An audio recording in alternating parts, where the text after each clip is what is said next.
So we're going to look at this section 3 together, and we're going to do an exercise from that in a little bit. So we'll maybe just quickly sort of skip through this one. Do you want me just to go through this one just now, Rachel, and we'll come back to it? Yeah. Okay. Let's go to the next section. Yeah. So we're going to be allocating breakout rooms to everyone. And you're going to work together with other people in your group. I think there may be 3 or 4 people in your group. So you'll work with those other folk.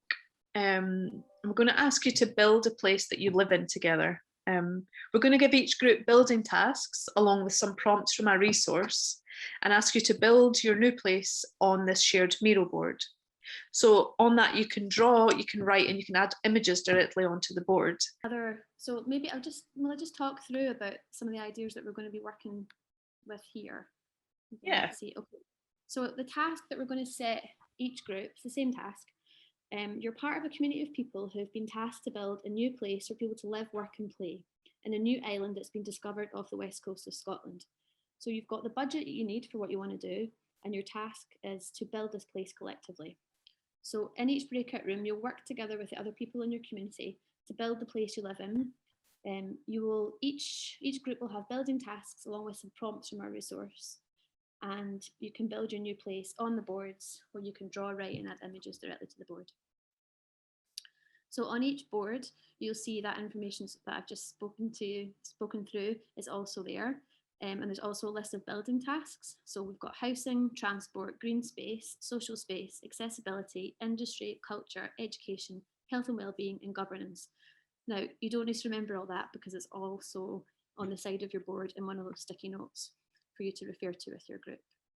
And on the one below that, on your board, you'll also see there's prompts for building your place. So these are some of the prompts from our resource. So things to think about in your groups as you're building this place together.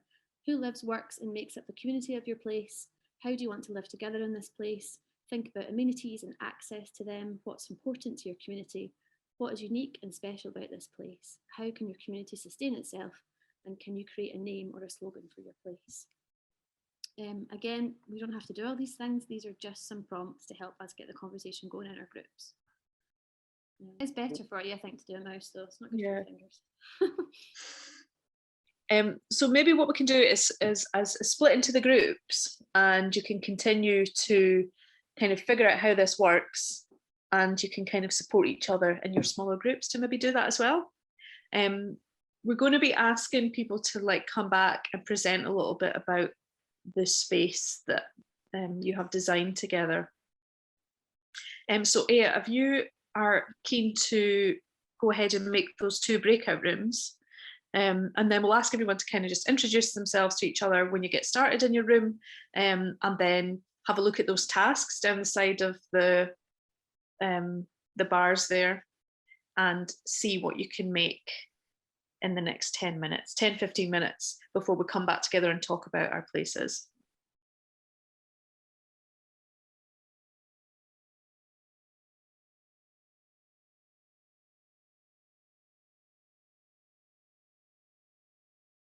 How did it go?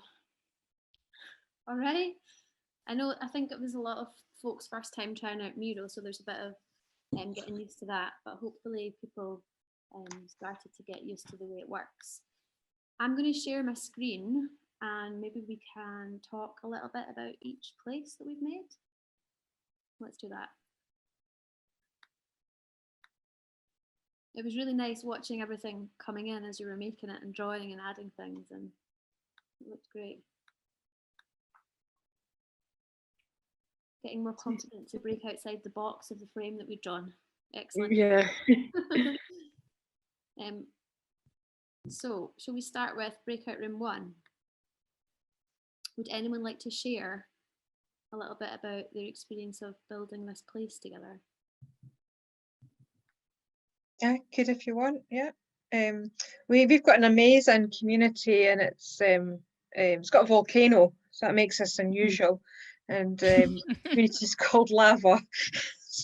So we have sort of thermal electricity and all sorts of things. We've got you know, it's a very sustainable community, sort of built around an area for growing land, and a children's hub.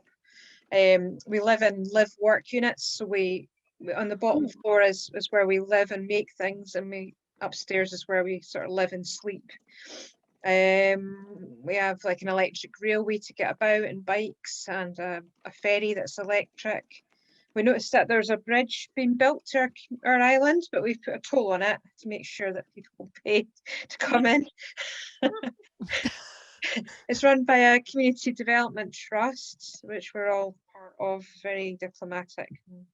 What else have I missed? Just the play park, which is integrated into the volcano. So we've totally overridden any health and safety consideration. Right. Yeah, risky play, very risky play. Oh, and our culture centre, we have like a centre that's for everything, culture and wellness. So we have a little stage and places to perform, and our sort of our nurse and doctor and that type of thing. Nice. I'm interested in this living and working in these hubs. Was everyone keen on that? Not after lockdown, to be honest. No. But I'll come to someone else's house and work there, please. I think we were artists, so it was in that sort of Ah. thinking that a lot of us were artists, and so maybe our work and our lives are more intertwined, possibly. That makes sense, yeah. But we also really wanted to have good like Wi-Fi and broadband signals, so that people could also be working on other things and work remotely and still be part of our community. I love it. You're looking at the name. Is Lava the name of your island? Yes. Yeah. Yes. When we were in the other room, we just thought it said Cava. That's after hours. Yeah. Interchangeable. I love that the very centre of your place as well, as you've got the children in the centre, and then is that your sort of like garden, like big green space that surrounds that as well, like protects it. And then the like living space and the working spaces on the outside. And what I really love is like, being the very centre of your place, which is like it's like very contrasting to the way that we live now, where our city centre is all about like this big commercial city centre, which is all about spending money. But this is like putting like young people and like green space like right at the centre, and I think that's really wonderful. Excellent. It's pretty good work in like 10 minutes, you know? Yeah. All right, should we hear from someone from group 2? Across the water, over the footbridge with Peter Toll, to our next island. So, I mean, we need to put the caveat in that it took us at least 7 of the 10 minutes to work out how to use it.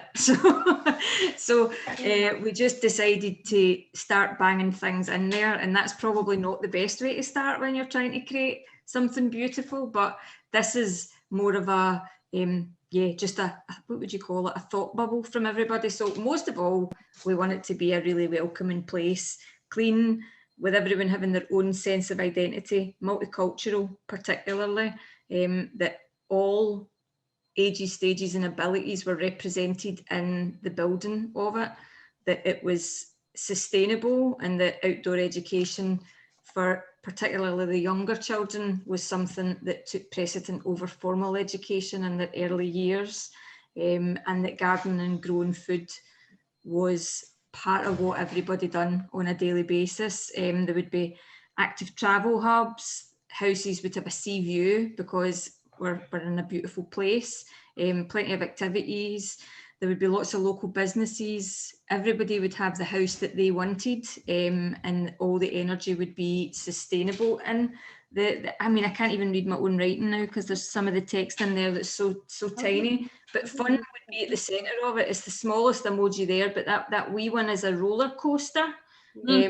So it would be a really fun place to live with lots and lots of things for people to do. And renewables would said since money wasn't an issue that potentially we could buy the weather, but if we couldn't buy the weather, then it would be ensuring that there were renewable and environmental protections built into everything, and services and amenities to suit all needs. So yeah, it was like a brain dump from everybody, because it was panic stations once we'd learned how to add things in, and then it was a bit of a, oh, you can do that, look at this.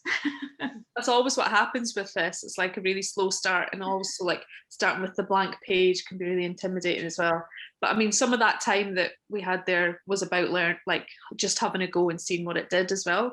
So hopefully you can see that like once you get into it, it can actually be a really fun thing to do, and you can like it's a good space to like work together. And I love the thought of being able to compare these amazing places that you've created with like the place that you're currently living in now, and it's like, well, what's missing from where we are, what can we do, what needs to be like prioritized in this area that we're in order to like live in a more kind of, well, welcoming, clean, sustainable, fun, multicultural place, which you both designed here, and like what's in the way of that happening.